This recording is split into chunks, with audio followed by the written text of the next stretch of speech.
Need to raise funds for your next creative project, event, or invention? Or maybe you or a family member are raising funds for much-needed medical treatment. Now, you can get started raising that much-needed cash via Donate68.com, the newest 100% homegrown crowdfunding platform in Trinidad and Tobago. Donate68.com accepts donations from all major credit cards, but not only that, for those without a credit card, you can use your everyday Visa debit card to make donations. So log on today and create a campaign for your next passion project, startup, or cause. Share your campaign with your community of family, friends, and supporters to get the financial backing you need. Donate68.com, funding your culture.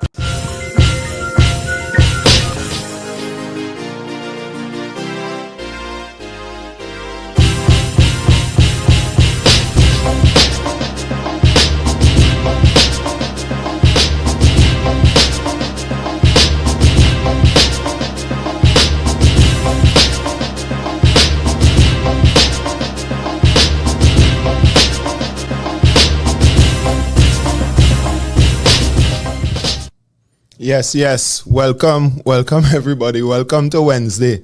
It is Wednesday. You know, long window actual. Well, it's still pre-recorded, but by the time you see it, but you know, long window actual interview on our Wednesday, boy. It feeling strange. Anyway, what also feeling strange is these glasses on because I ain't no notes today. Today we winging it. And I could wing it because because the brethren that coming on here, I have no idea what we're going to talk about for the next hour and a half, 2 hours, right? But I know we're going to have real laughing, we're going to have real insight, and it's going to have real cultural references that people will be like, Uku, she no long I knew about, I no long I said, wait, you was involved with that, Uku, but right. So prepare yourself for a bag of them moments, right? So this brethren coming on here who waiting in the wings here is somebody who I was looking forward to talking to, but in a different timing, right? But as luck would have it, I end up bouncing up. I ain't seen the man for what, 3-4 years, and end up bouncing up the man in Woodbrook 2 weeks ago. As luck would have it, right? So I just seized the opportunity to bring him on one time. I was hoping to do a back-to-back with him in Trinidad and then with him in his residence in London, but time wouldn't allow for that, right? As a matter of fact, I was lassoing and rustling schedules just to do this. So without further ado, these are we will be going real far back earlier. Don't mind, we don't have grace, but we have the we have the wisdom and the experience and the scars and the lashes to prove that we was around long time. We ain't just reaching tongue. There's my partner Nicholai Barrie coming to us from. Hey, let me get him the time check. The time is 2:14 p.m. in Trinidad and Tobago, and 6:14 or 7:14 6:14 p.m. in London, England. And we have on the line with us, joining us from London, England, Nicholai Barrie. Welcome to you, sir. What happening? Yeah, I good. I feel like it's my fault that we didn't end up doing this last week. No. It's like I say, that is just how the dice roll. Yes. One of the quirks of this particular show is the fact that the guests are people who not in Trinidad, right? Right. Or generally not in Trinidad. So something that I didn't cater for when coming up with this thing, or when deciding to actually be the host of it, was that we would have to talk to people in different time zones. So yeah. not everybody would be available at 6 p.m. Wednesday TT time. So as I say, is after 2 now, is after 6 by you. Gosh, but I dreading. Watch me, I dreading. I have about 4 interviews with people in Japan, boy. Bro. I gotta camp out here and do all of them back to back, because I was in Trinidad, like you say, I was in Trinidad 2 weeks ago, and right. I'm working with a choreographer, and she's making a show in Japan, and we didn't get a chance to talk before I left London. So she texts me one morning and say, are ready for us to meet. And it's 7:30 in the morning my time, which is like 11:30 her time. Right. And I clean forget what I'm eating. So I was then texting her back going, oh, Ja, I'm so sorry, again up now. We jump on the Zoom, right. And within about 5 minutes, she was like, let me do this now.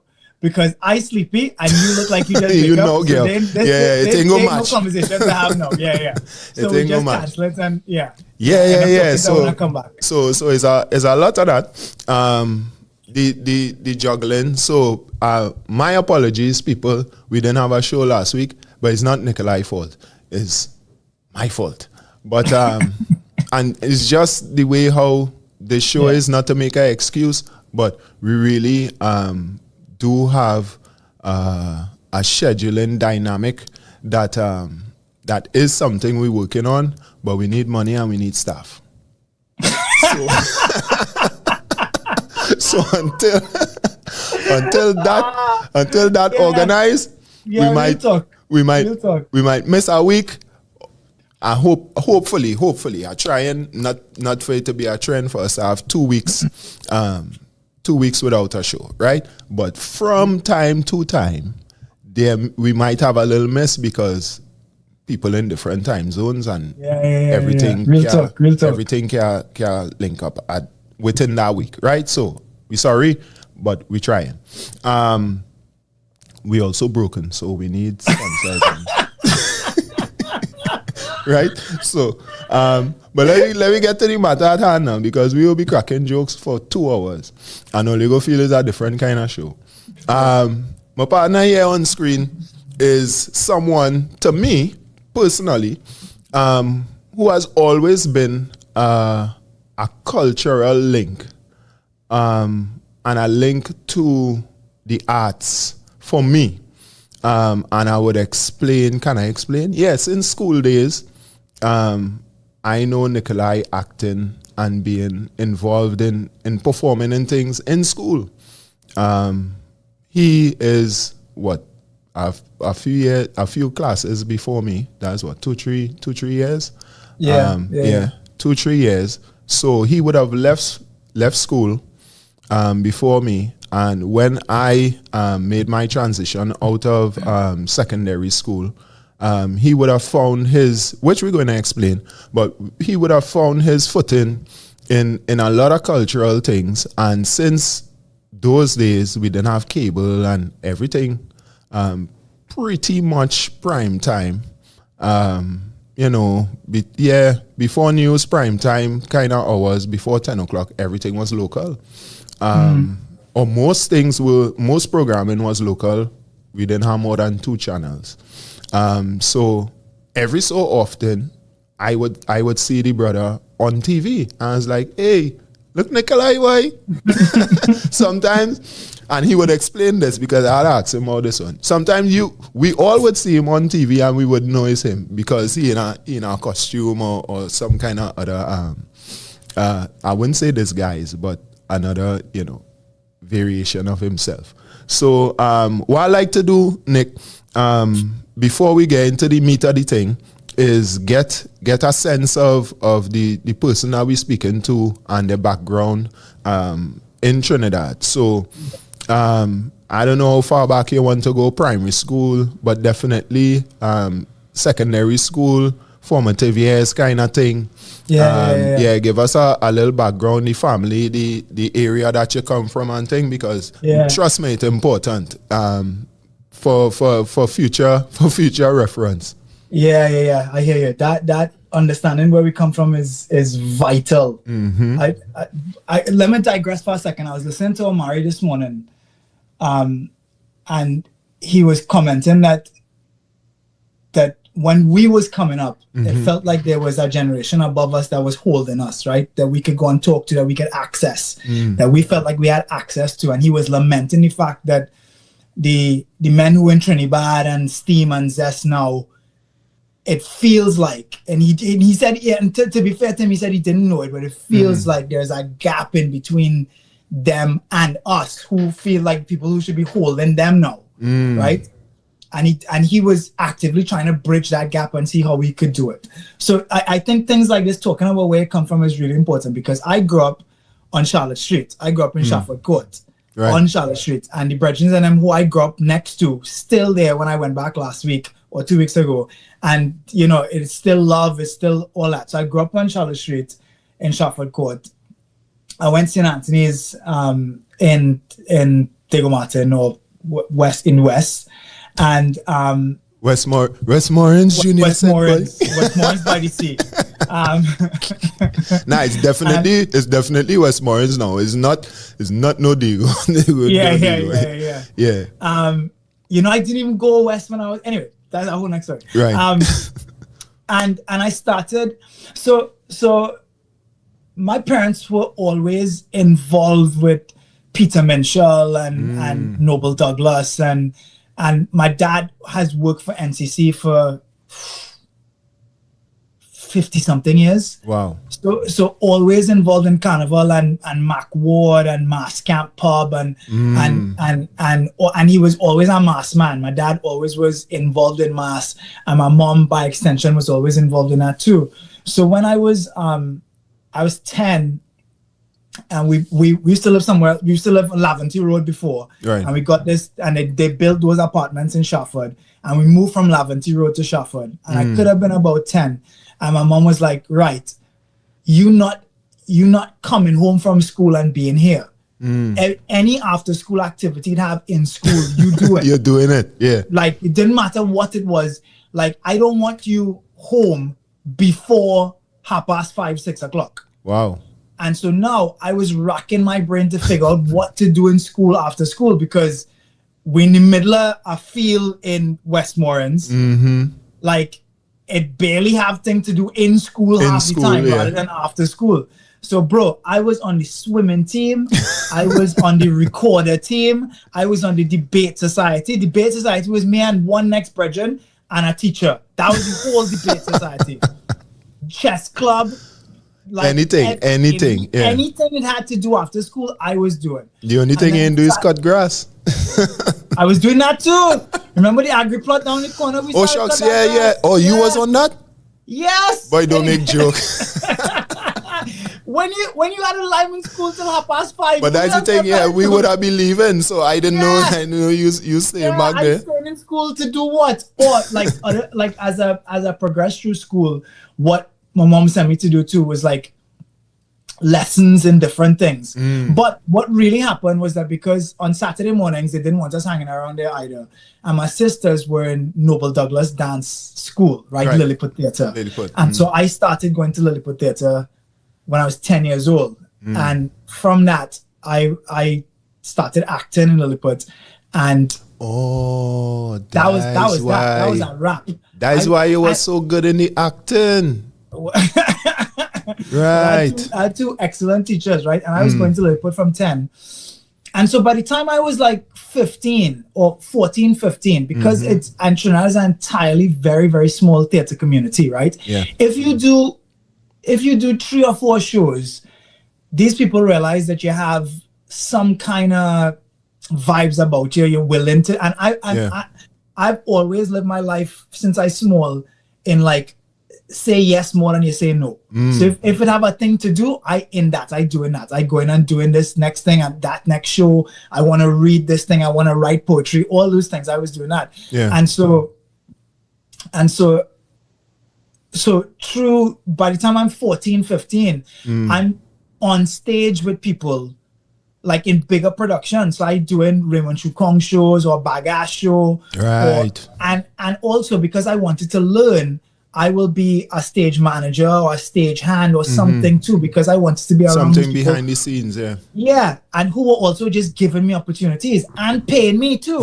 What? Right? Yeah. Well, I'm that is a 14, big deal. 15. Yeah. Yeah. So the after school thing turned from being in AV club or whatever it was to then going to rehearsal. So I was always in some kind of rehearsal, Right. rehearsing for some, either in a show as an actor myself or being a stage manager or something like that. And that just built and built and built and built and built and built. Yeah. You had the blocks building from then, because I could remember we were in a play in school, and I was like, hey, I probably had a line, if so much. I think I was some guard or some kind of thing. It was just standing up on me. I had to rush somebody or something. But I could remember I miss one of them. I missed one of them cues watching you, Dread, because I was like, wait, because you would have, like you said, you would have been, you would have been like 14, 15. So I would have been like in Form 2 somewhere coming up there. And I was like, wait, this fella good, boy. This fella real. You know, I remember that play. And miss my cue to do my little one line. Yeah. I remember that play, I had so many lines in that play. Yes. Yo, it was a bucket load of lines, and it was called The Soldier and the Sultan. I played the Sultan. Yeah. I played the Sultan, and right. I remember just going, and it was like, because it's a Catholic school, it was some God thing about Jesus and some kind of, like Bible dilemma or something. It was based off of something biblical. Yeah, it was something biblical. And all I remember is getting that script the first time and just going, yeah, there's a lot of lines, boy. Yeah, I see. I have to learn all them lines. No, but I was on stage enjoying, because I mean, they throw me into the thing. I was always, somebody who was involved in school activities too. Especially not so much the sports as far as St. Anthony's goes, but art things now, music things and wherever. I go, either one way or the other, be involved, whether they're rehearsing and I pass in and just peeping and end up in the room, or get selected to be involved, right? So I on stage enjoying this thing unfolding and forget I forget I on stage too, I part of the thing. Forget you have lines. Line, my one line, boy. Yeah. That could have been my big break. But yeah, all right. So we're talking about breaks. So you're coming up in the theater, on stage, behind the scenes, them kind of things. What was the I don't want to say breakthrough, because like you explained, you're already ingrained in the circuit. You're known in the field, right? But what was a landmark production that you would remember or learned a lot from, and what was the lesson really? There's two. One as an actor and one as a director. So as an actor, I got a part in Tijan and His Brothers from Derek Walcott, by Derek Walcott. Yeah. And the TTW was doing it. And back in them days, man, TTW, and I was talking to Elisha about this, a friend of ours, about this last week. Yeah, big up Elisha Bartels. Yeah, and she was saying TTW is definitely not what it used to be back then. TTW was like a jewel in the crown of Caribbean theater. That's where all Derek Walcott plays used to be. And people, like, if you were in a TTW production, you made it. It was like being in Rockefeller Center or the National Theater here or something like that. It was like you made it. And and in my head, I got a part. I was playing the goat in Tijan and His Brothers. Oh. And that goat part is a big part. You would think Tijan is the he is the lead, but that goat boy. Yeah, the goat is worries. The goat is worries. The goat is a T-Fed. And that's Derek interesting thing in that play. The actual lead in the play is the devil. The devil is actually right. the lead character in that play, and the goat is the devil's servant. And I got part as a goat, and the big thing for me was like, it wasn't just, we didn't just do it in town, we did it in San Fernando, and that was, and I was about 14, and I was like, we on tour, boy. And we went south to do the play, and it was blowing my mind that we were in Naparima Bowl doing that play, out and all that stuff, and also it was Derek Walcott too.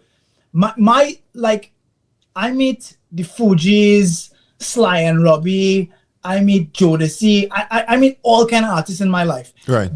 The people that blow my mind are writers and poets, and that is when I get starstruck. I remember meeting Derek Walcott for the first time in Holiday Inn in Trinidad, and walking up to him and going like he was meeting all the cast and stuff, right? Right. Okay.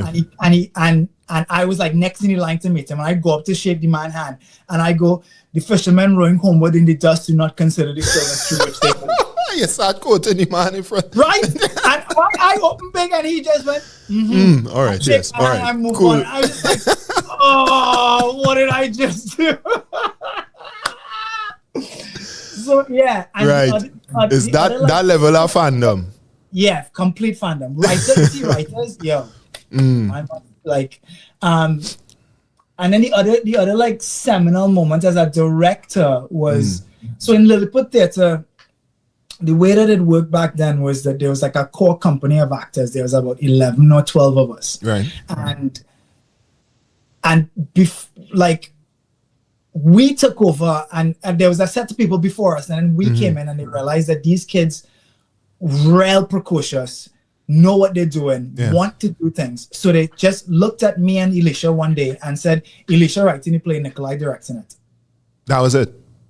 And that was that. And John Isaacs, rest his soul, and Wendell Warren were our teachers back then, and they used to direct plays. It so happened that for like a 2-month stretch, and I might be wrong in this, Elisha will know better than me, like a 2-month stretch, they had to go. So they just look at us at the end of the class and went, Elisha writing anything, Nicholai directing it, and they're gone. Now, the play was about street children, right? And so by that time, we've been working on people's other scripts, and because Elisha was writing it, we thought we didn't have no words like verbatim theater for this, but what we were doing was we were going out, finding kids who were living on the street around Port of Spain, sitting down and talking to them and writing down their stories. Wow. And then taking their stories, and we were kids ourselves. Listen, so that is the question. What age were you engaging in that? 13 or 14. Look at maybe slightly older than that. Maybe 14, 15. But that was a part of our thing. A big part of what John and Wendell instilled in us was about research. Research, right? And you can't just come with something without it being researched. So I was like, oh, if we're gonna research this, we better do it properly. We had to go and find some people to talk to. And it started off as going, tell me what it's like to live on the street, because I'm potentially playing a child who is living rough or something like that. What ended up happening was that these kids were so open with us, we ended up writing down their stories. Right. And so we start to build this thing, and I'm working on it, and we're directing it, and the style is the format is pretty clear. You know, it was like storytelling and that kind of thing. And now Lilliput Theatre is a bunch of kids whose parents are deeply middle class, right? And so now you sending your child to a nice little acting class, and then you are confronted with this show that is speaking in brutal honesty about homeless children. And when I say brutal honesty, I mean it was like we didn't hold no punches. People were abused, people were beaten, people were kicked out of their house for certain reasons, people were getting pregnant, and we talked about all of that. Now, to be confronted with that, what was like, what is this? Who are these kids? And there was a massive backlash. So the show Yeah, I could opens see one that. night, and the parents went bananas. And Noble was like, she came to me and she said, "Do you believe in this?" So this is the seminal moment. She said, "You believe in this?" And now this is Noble Douglas, Noble Douglas, who have a whole reputation on the line. She running this dance company. She has these kids. So it's like 400 kids in the show. It is the entire business model is based on parents paying for their kids to go to these classes, and it's upper middle class and middle class parents who expect to come with their auntie and their granny and their nana and see their daughter do the nice little modern dance in the show, and then go home and talk about, oh, he was in the costume and how nice it is. And that's all valid, at best right? a little Shakespeare or something of a Shakespeare or something. Exactly, like right? They're not expecting safe things. to hear, they're not expecting to hear about Shanna, who father beat her and kick her out of the house and all of that stuff, and that's what we were giving them. So there was this massive backlash. Now Noble called me after the first show. She getting it, like parents calling her, parents telling her, and back then those people whose kids were in the show are writers in the Guardian and the Express, and so now articles start to come out about the show, and they telling Noble that we are lying. This didn't happen. We don't know what we're talking about. We're making these stories up. And I'm like, we didn't make anything up. We went and sit with these kids, and this is what they told us. And I feel a responsibility to, if they're open enough to tell me this thing, I had to be open enough to say what is this name. So the whole crux of this is Noble calls me after the first show, and I sit on backstage with her in Queen's Hall, and she say, "You believe in this?" And I say, "I 100% believe in this." And she just shake her head and she say, "Good." And that was it. She silenced all of the parents. So now for somebody like that to back 15-year-old me, who don't know my ass from my elbow about directing a show, who all I was doing was, I was so moved by what I was learning from these people, and gifted a company to direct by these two idols of mine. I was like, I'm going to do the best job I can do with the information I have right now. And I'm going to be as honest as an artist as I can be in the space that I am given at that point in time. Now, like, I don't know if any 16-year-old or 15-year-old getting to do that now. Like, that's like crazy times, right? And will be defended, like how, like when I say silence them parents, I mean she silenced them. Like, I'm not even engaging in this discussion. This is the show. Wah! like a cutlass. Wah! You know what I mean? Talk. And so those two moments for me was like absolutely formative moments where things really shifted for me, and I was like, oh, okay, I remember waking up one morning and going, all I want to do in my life is be an artist. That's it. Well, here now. Wow. You see, I tell all you we go talk about all kind of thing. So watch this, right? Stick up in that moment, right? That second story with the defense that you got from your mentors, right? Yeah. Because we going on bring that back to the Trinidad and the Zest. Right? Yeah. But before we do that, we're going to take a little break because we had to ask Oli for money because we are no sponsor. We are no sponsor and we are no staff, right? So we're going to take a little break, and when we come back, we're going to springboard from the acting and the theater into the music, because this is March Music Month. And we're going to deal with that because I know we have real things to talk about that. So let me make sure this thing working here. I alone flying here. I'm coming back now.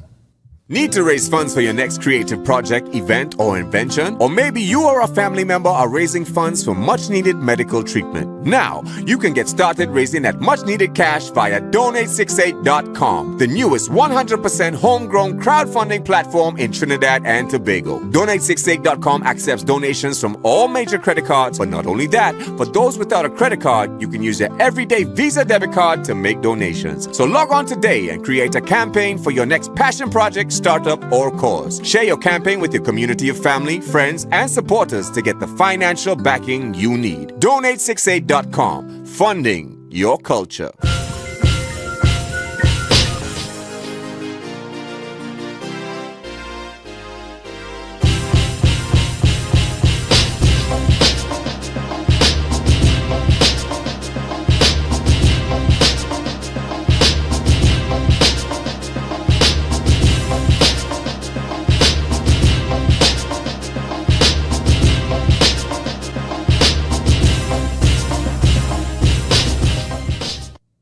Yes, and we back. Let me bring in Nick one time.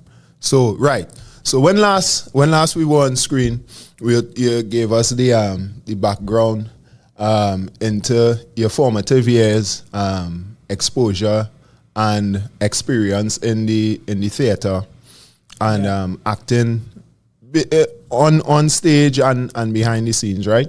So at what point, and you said the support and the preparation from your mentors solidified in you the decision that you are going to be an artist with your life, right? Yeah. At what point did it I wouldn't say transition, but expand from theater and acting and writing and directing into music specifically? It was a couple of different things that happened. So it wasn't it, and again, because I waking up in the morning and I just seeing what I could do. I'm still like that. I just want to see what I could do. You know what I mean? I started writing at a very, very early age. I think I might have been 11 or 12 when I started writing poems. Right. Okay. And again, after a couple of years, I was in a English class, an English lit class in St. Anthony's, and one of the teachers, we had a exercise to write, which was like to write a poem about something. This was Ms. Joseph? No, it was Mr.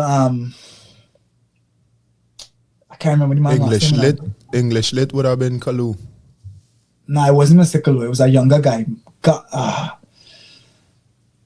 can't remember his name. All right. I like to big up teachers on this show. Yeah, Mr. Kalu, big up. Yeah, all these St. Anthony's teachers, listen, big up. I always say we had good teachers, boy. We had incredible teachers. We had real good teachers. Incredible teachers. Yeah. Like I can't remember his name, boy. He went away. He ended up in Georgetown University and stuff. Anyway, so he set us a task to write a poem. I write in all the time. So I twos, go on. I'm done. I hand it and he said, "Oh, you write this so quick." I said, "Well, you know, this is like I'm writing all the time." So he like everybody poem and he read mine and he say, "Yo, this real good, you know." I was like, thanks, man. He said, it was a love poem, right? Everybody else write whatever, but I write a love poem. He come to me and he say, I could use this. They use it for what? Don't make joke now, man. Yeah. I say, use it for what?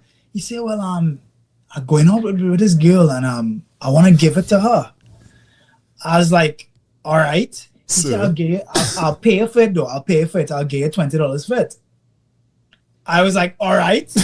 Deal. 100%. I rubbed my name off it and I handed it to him. I said, yeah, it's yours. He gave me $20. So that kind of like get around the class a little bit. That he buy a poem from me. Right. And so like over the next couple of weeks, men started to come to me and go, yo, you can write a poem for this girl for me? And I was, and at first I was like, no, I don't know the girl, blah, blah, blah, blah, blah, blah, blah. I'm not doing that. Then like men really started to come and ask for poems. And I was like, what is this? We're at boys' school, men asking me to write poems for their girlfriend. And was also like willing to pay me for poems. So I was like, you know what? Cool. I will write poems for them. And I sat in the library every single lunchtime for about 4 months and was writing poems for people. Lord of mercy. And making money off of it. And again, I was like, oh, okay.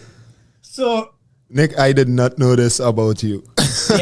Yeah. I was writing poems for money in school, which would like to think about that. It's such a bizarre thing to do.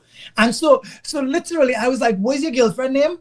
And they would give me the name, and I'd say, what kind of thing she like? I could see it now because I know the library and I know you at that age and everything. So I could actually put the picture together in my mind. But it's Yeah. still real bizarre horse. Yeah, down in the back of the library. Yeah. What's her name? They'll give me the name. I say, what kind of thing she like? And they'll say, oh, she like I don't know, this particular kind of flower, or she just live in Balandra, or she living up in La Puerta, or wherever it is. And so I would craft something. And I'm talking about like nothing big, like a stanza or something. Yeah. Craft something and give it to them and say, that good? And men was like, boy. Yeah, boy, I get through.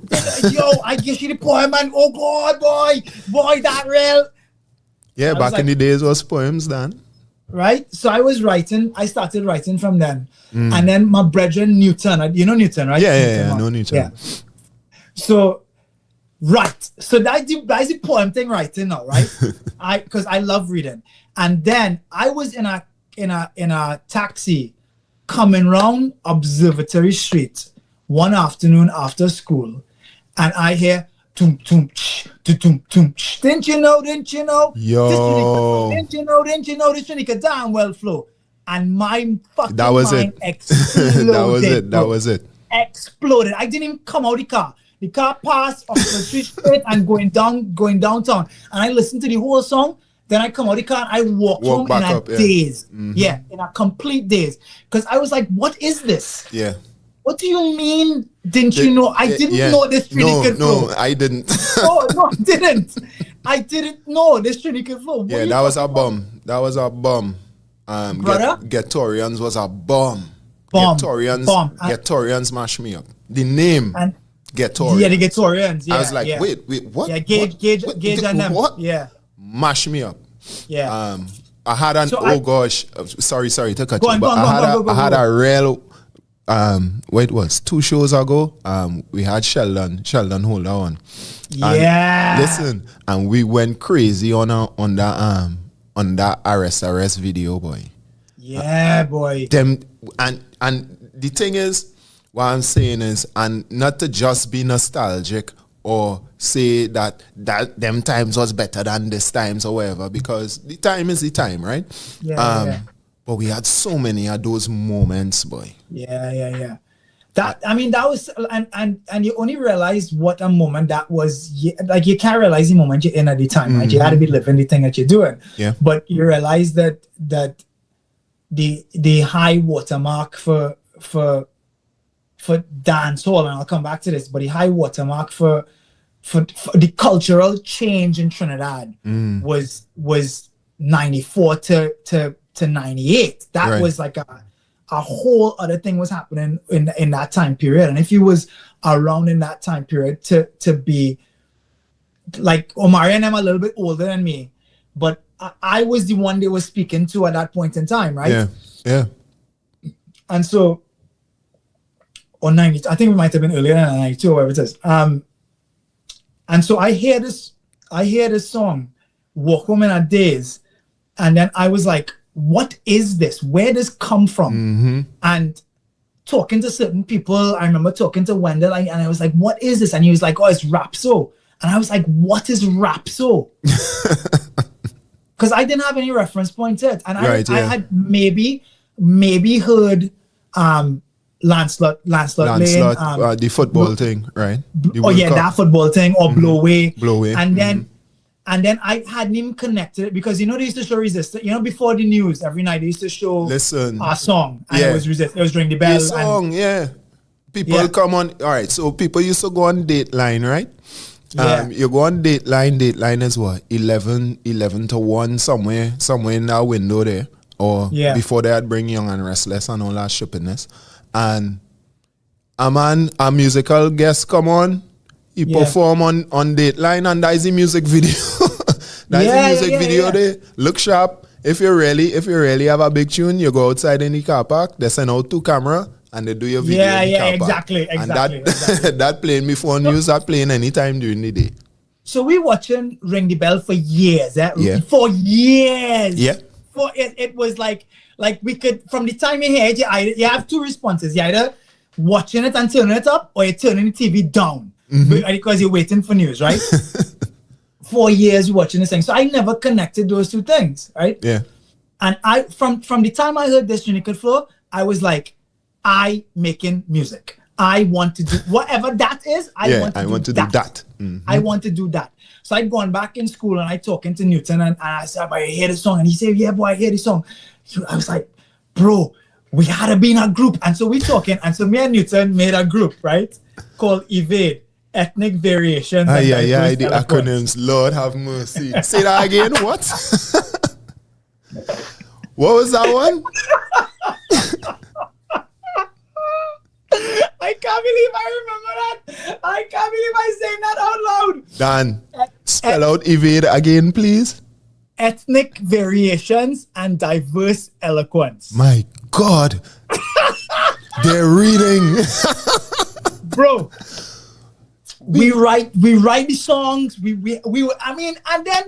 then it was like we in a group now. Right. So we writing songs. We in the classroom lunchtime, beating on the desk. Yep. Like whole 9 yards, spitting verses.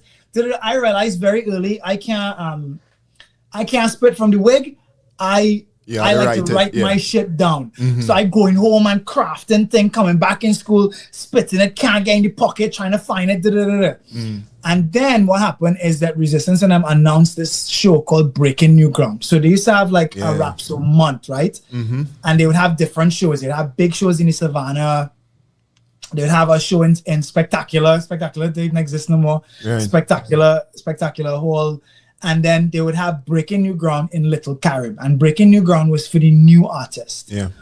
Now, I don't know anything about auditions and stuff like that, but that's what the first thing was. It was like a Saturday afternoon.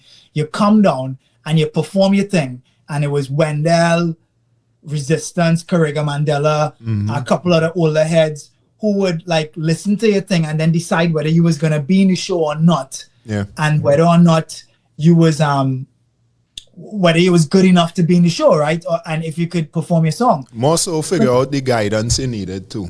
Yeah. And also like vetting it too. Like if you have cussing in your song and all of that stuff, like they were, you know. Fair. Andy Venture was in that too. Andy, I remember Andy being in that. And various other people. Now, me and Newton decide we're going down Saturday. So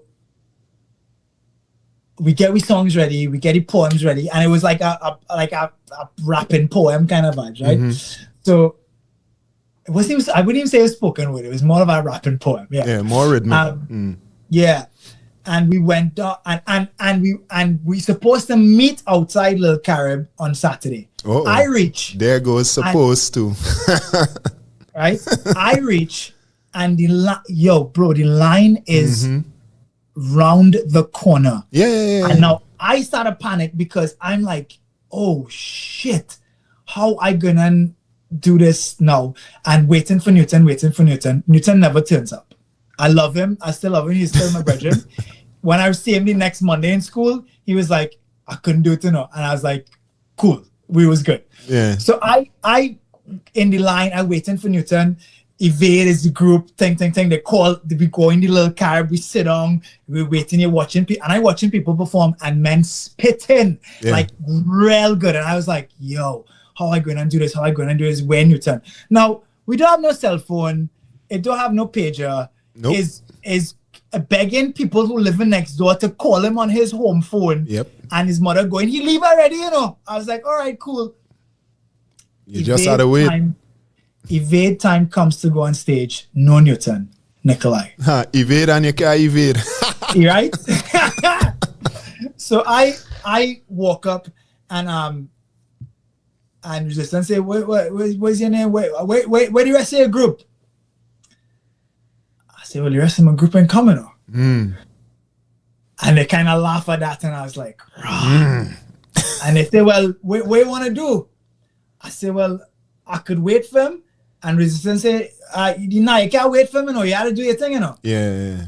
Because So that line. Yeah. Yeah, so I spit the whole thing. Oh, right. Right? No drums, nothing. I just bust my style.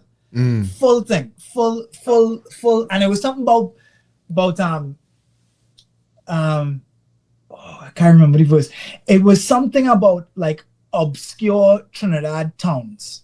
Towns in Trinidad that that felt like the names were slightly obscure. Right. So it was this word play on all of these obscure names. Still like a rubber talk about I will go to all these towns and do blah blah blah blah blah blah blah blah blah. Right, But okay. it was like the rhyming scheme was like ending on a town that had an obscure name and then trying to rhyme something with that. Like it was like very fucking complicated, which is why I can't remember it. And I bust the thing and applause, blah, blah, blah, blah, blah, blah, blah, blah.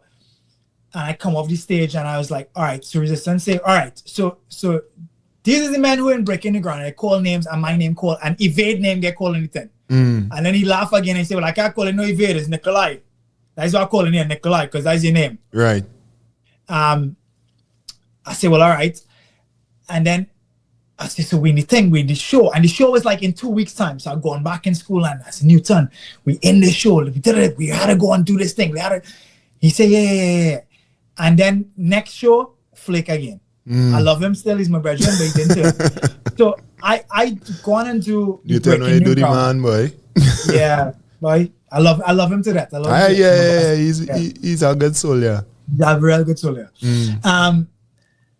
The next time, so I did Breaking New Ground, and as soon as I finished Breaking New Ground, Resistance say, yo, you want to do the big show?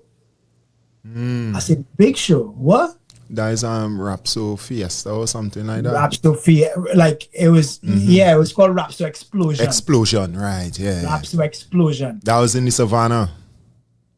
Yeah, no, it wasn't in the Savannah yet. Yes, the Rapso Explosion was Savannah, but there was another one that was like, it was called Tonight is the Night in Spectacular Forum. Ah, okay. And Resistance said, will you open the show? Papa. And I say, excuse me, homeboy? Say what now? Of course, yes, is the only answer to that. Yeah. Right? So I go down in Tonight is the Night and I open the show. Yeah, the question was a formality. Yeah, applause down the place. And I was like, yo. And as soon as I come off the stage in that one, him and Mandela come up and say, you want to do the other show now? I said, the other show? Yeah, the one in the Savannah, the big one. Right. That's the one with Kindred. That's the one with Kindred and Homefront. Yeah. And Gatorians and all of them guys. And they say, you want to do the same thing? Open the show for us? Yeah. Oh, you mean? So now I do 3 shows in where that Rapso season, or if you could call it that. And that was it. That was that. I was an artist after that. I was a performer. I performed right through the end of school, right until I went away. Me and Chiwa had a song together. I'm on the Blue album with Wendell and them, on Ataclan album. We have songs on Jogo. Me and Melanie did a couple of tracks before I left Trinidad. So yeah. Yeah, man. Yeah. The institutions that I don't know. All right, so let me preface this. For the most part, for the first season of the show, right? I have been speaking to people I know. I've been speaking to friends of mine, right? There are, I don't know, three, maybe 4 people in this will be what, episode 14, 15 so far that I didn't know before, right?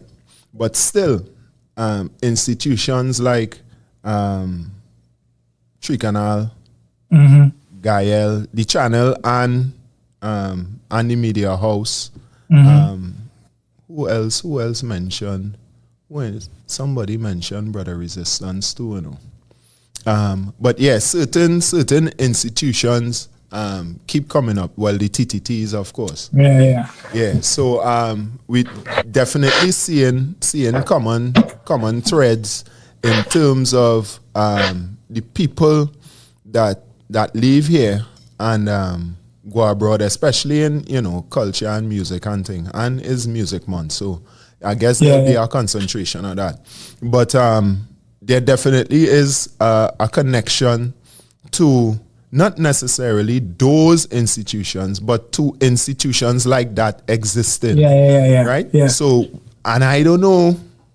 I mean, Lilliput is still in existence, though in a different kind of iteration, I would think. As Elisha would have said Trinidad Theatre Workshop is not the same as it was before. Yeah. And, you know, things like that happen. And those institutions could change and, you know, you have the ebbs and flows of life and all of that. But what are the other institutions that exist now that fuel the creativity, that guide the creativity and the ideas of the youth? So we come back to, and who are the mentors for the youth? Yeah. So we come back to the story I was talking about with Noble supporting the play, and who and Omari saying that the generation before the Trinidad is more or less, well, I think I hear him say, that was on the podcast. Yeah, on Corey podcast. Yeah. So yeah, I did hear him say it. But to paraphrase, that we not supporting them.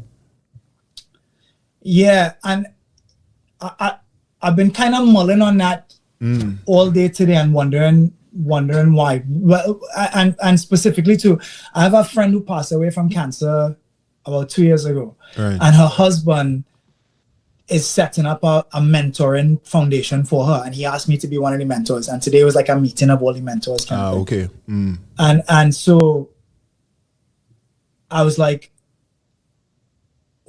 what is the gap there? And I think it's a couple of different things. And I haven't quite figured out how to address this yet. And I don't think it's unique to Trinidad. I think it might be a global thing, right? Okay. There was a moment in the 60s, 70s, 80s, 90s, 70s, 80s, 90s, where the planet in and of itself, the Western society, and by extension, how that flowed into the rest of the world, was stable, right? There was, after the Second World War, there was a United Nations. There was, after the horror of the Second World War, the institutional memory of that, like collectively, everybody on the planet went, we can't do this again. We can't let this happen, right? And so we have to lean into a couple of different things. We got to lean into building things. And so building things with our hands, like there's no secret. Apple, Google, and Microsoft all come out of garages.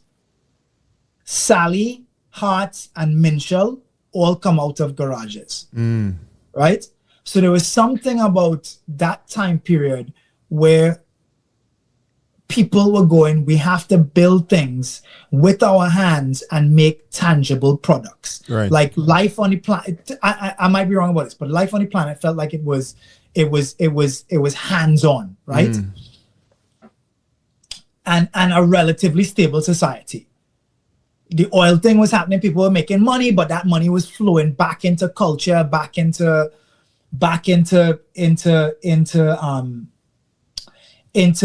communities. Right. For the most part, I'm generalizing here. I know some people had it hard, but I'm generalizing. As a society was stable. So you could build that thing, right? Diego Martin, as we know it now, Pity Valley, all happens in the 70s and 80s. Yeah. Right? All them people moved there in the 70s and 80s. The way the Diamond Vale is, it was all upwardly mobile, black and brown people, or, Trinidadians of all class, who were working in stable government jobs or stable jobs, who could build houses, wealth, income, and families over a 20-year period. Yeah. When I first moved into Shafford, it was beautiful. It was beautiful. Like I grew up there, and it was like the buildings were painted. There was trees. It felt like a really wonderful place to live over time, and no investment in it. The building in paint, the garbage still there. Lac-Ouhab turns into the biggest drug place in all of eastern Port of Spain. Like, you know, those things turn an area from being a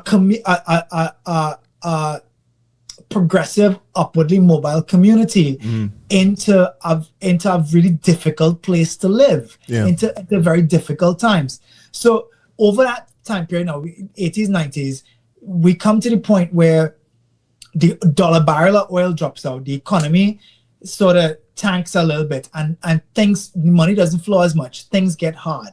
And instead of, and I think it's collective memory too, and instead of investing in things into the early 2000s, what happens is that everything stagnates, right? We stop moving forward for about 5, 6, 7 years. And then global economic crisis, 2008. Yeah, that was right. Two fully significant things. One is 9/11, when Bin Laden crashes them planes into the Twin Towers, and the other one is the global financial crisis. Yeah. Right. So those had serious trickle down effects. Serious. I want to say effects, trickle right? and ripple at the same time. Yeah. serious effects. All the while, the advancement in the technology, the line is going up, right? We're able to invent because the materials are cheap to buy. We're able to innovate because the materials are there, and we start building these things. Those platforms, internet boom, all of that. Internet boom, all of those things are all around that time period. Now, the global financial crisis, the rise of social media, the level of poverty, the divide in the middle class in Trinidad, where it goes from a small lower class, very small upper class, and then a huge middle class where everybody's basically middle class and can get along in Trinidad. That splits, and there's a lower middle class and an upper middle class. Yeah, I didn't start here in upper and lower middle class still.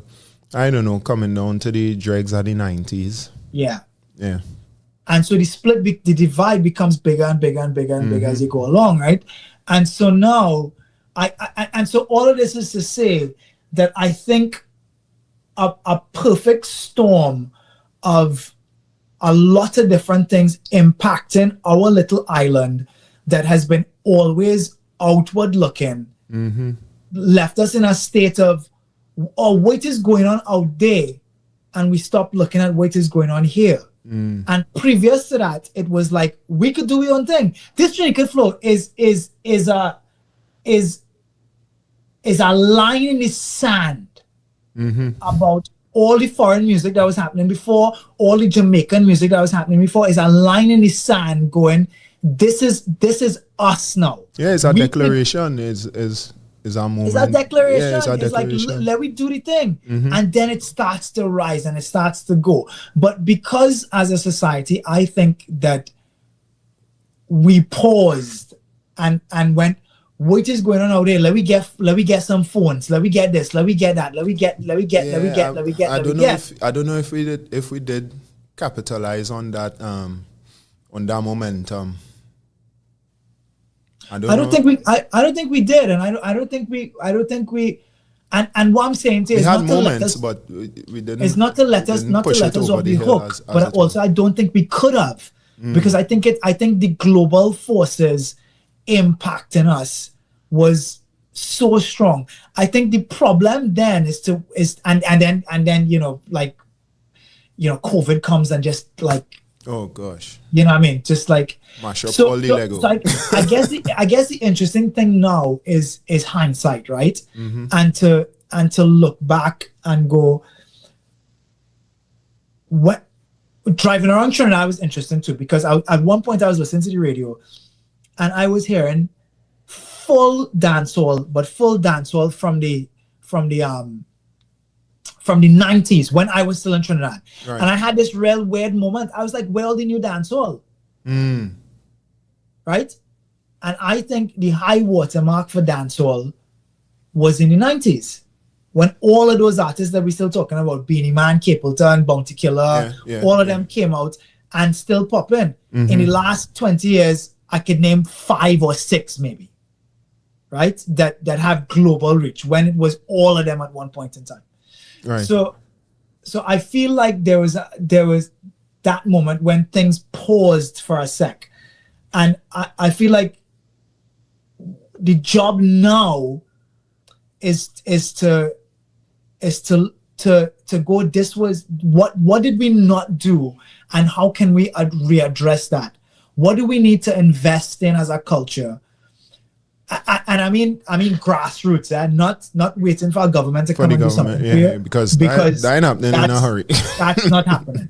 And how do you invest in things with 2 minds? One is, how do we make this culturally relevant and re-knit our communities together? So the place you actually fucking live in, where if you're living in Balandra or Cedras or La Joqueta or Dago or wherever it is, what are the things that I could do in my immediate space to knit my community together? When last you went to Blocko? Boy, a long time. We used to go St. Peter's celebrations in Carnage and Chagramas was the big thing. Yeah, right. And we used to have Blockos right in the neighborhood. That don't happen again so much anymore. So my question is on that level is how do you and it can't start big. You had to start small. You had to go is First Street and it's these 4 houses, and we go put some music outside on a Saturday, and we having a barbecue or a curricue. Yeah. Small. Yeah, right? There are some small little pockets. Knitting our communities together. And then the other part of that too is, how do I, outside of Carnival, because Carnival sounds like it's this beast now that you really can't get a word in edgewise. Outside of Carnival, how do I think about what investment in my community, financial investment is in my community? Because it have money in the country. Oh, for sure. I saw them cars. It oh, have for money sure, in the country. sir. Right? I see a Maserati. What it was? A Maserati SUV. Some kind of wild thing yesterday. I say, what is that? Yo, I see a man driving. We was in Rio Claro, and I see a man driving a, you know them long BMW that low down to the ground? You rolling good? How are you driving that? Back and rolling forth. good? How you crazy? Money running. Somewhere money running. So that's the two tacks is like, what can I do small to engage in my community, like my actual community where I live in home by me? And then the other thing is, what are the things that we could do to get investment into the community? And again, small too. You have a football team, you have a shop, or somebody in Ansa Makal or something like that. We don't want nothing big. We want T-shirts. Some jerseys, some jerseys. That's what we're starting with. Yeah, we want jerseys and about 5 ball. Put your name on it. Yeah, you can put your name on the T-shirt, or you could buy a basketball net first, or something like that, and build relationships with those people to bring a sense of real genuine pride back into the community, but also knitting us together, and then also building a relationship going, look, we have a good thing going here. Invest. Next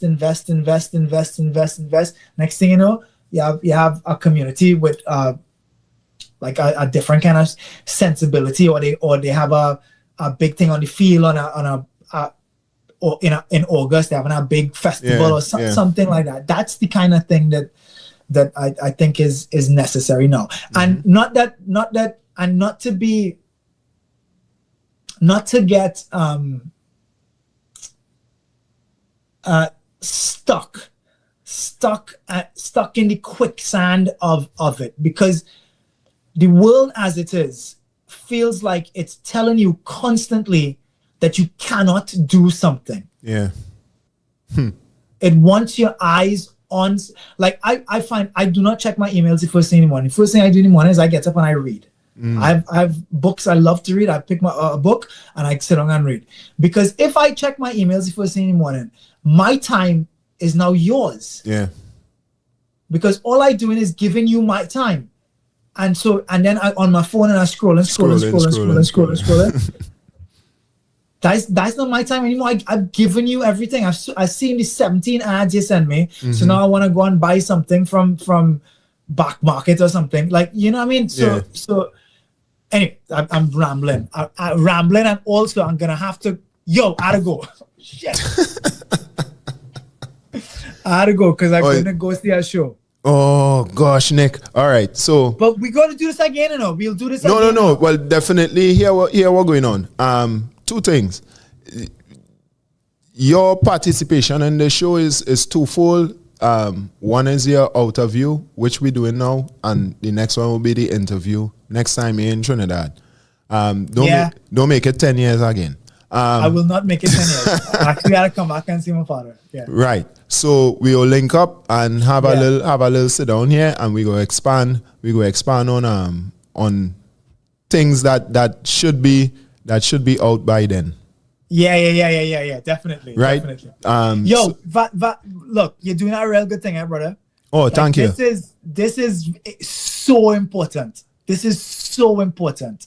Yeah, I think so. You know how I was saying that to reknit communities is a small thing. These are the things. These are the small things that knit us back together. Yeah. The intention of the show is to have people on, which is why I start with your upbringing and where you come from and what school you went and who were your teachers and that kind of thing. Because somebody, or hopefully more than one person, but somebody in the future, I know people ain't really taking it on now, but sometime in the future, you have a 12-year-old, a 15-year-old who going and watch this and see you and hear your story and connect with the inspiration and go and look up Brother Resistance and go and look up Kindred and go and look at anything that has to do with Derek Walcott and start reading there. And that is the purpose of the show. That is the seed this show supposed to plant.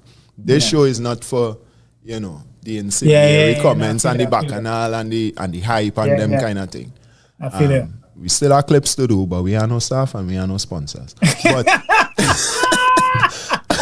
But that is the real purpose of the show, and for people to see that the ethos of Trinidad is something that is living, breathing, and something that when it leaves here now, boy, it has changed and morphed into something that really, I personally believe that is very special, boy.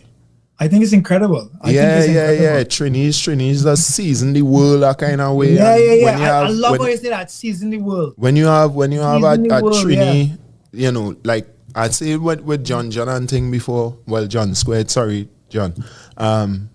We have real influencers, boy. It's not just it's not just TikTok and Instagram and Facebook and them kind of thing. We have and have always had. We have always had a tradition of influencers, like for real in the world, decision makers, people who make you see the world different. And that is something that we had to talk about and celebrate and keep echoing. Because as you say, with the stagnation, certain things could just die out and the generation that don't have the generation in between to tell them about it personally, we'll just lose it. So there I just doing my little part to make sure these things captured. And I will definitely come back on when I'm in Trinidad again. Oh no, right. Definitely you have no choice. But out of bounds. Yeah. All right, thank you. Thank you for the time, because boy, I tell you, lassoing and thing, people schedules is a scene. But thanks for checking in with us. We'll link up. Absolutely. Blessed love, yeah? Later, man. Out. All right, easy. Peace all you. All right, so one ad to go, and we going till next week. Hopefully next week. Next week we might have 2 guests, but I try not to build hopes too high for the hopes to fall down. Oh God. So we taking this one and we gone. See you next week. Thanks again, Nick. Need to raise funds for your next creative project, event, or invention? Or maybe you or a family member are raising funds for much needed medical treatment. Now, you can get started raising that much needed cash via Donate68.com, the newest 100% homegrown crowdfunding platform in Trinidad and Tobago. Donate68.com accepts donations from all major credit cards, but not only that, for those without a credit card, you can use your everyday Visa debit card to make donations. So log on today and create a campaign for your next passion project, startup, or cause. Share your campaign with your community of family, friends, and supporters to get the financial backing you need. Donate68.com, funding your culture.